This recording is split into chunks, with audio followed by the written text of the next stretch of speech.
না না, আজকে আমি কোনো রকম জ্ঞান দিতে আসিনি। আজকে আমি আপনাদের খবর নিতে এসেছি। আপনারা তো অবশ্যই ভালো আছেন, আমিও ভালো আছি।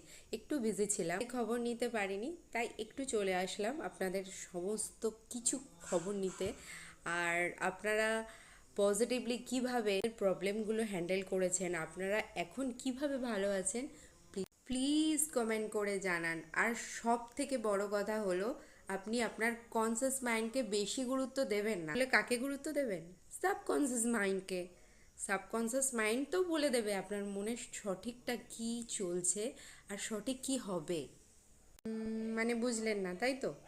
তার মানে হলো আপনার মনের গভীরে যেটা রয়েছে সেটা হচ্ছে সাবকনসিয়াস মাইন্ডের মধ্যে লুকিয়ে বসে আছে। আর কনসিয়াস মাইন্ডে এটা হতেও পারে, নাও হতে পারে। এটা এটা কনসিয়াস মাইন্ড। আর সাবকনসিয়াস মাইন্ড মানে আপনি পজিটিভ যেটা রয়েছে ওটা আপনার মনের ভেতরে বসে আছে।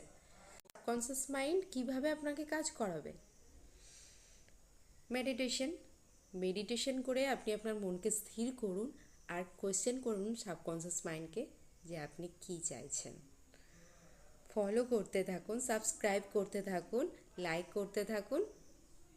অবশ্যই আপনাদের কাছে চলে আসবো, আমি হারিয়ে যাব না।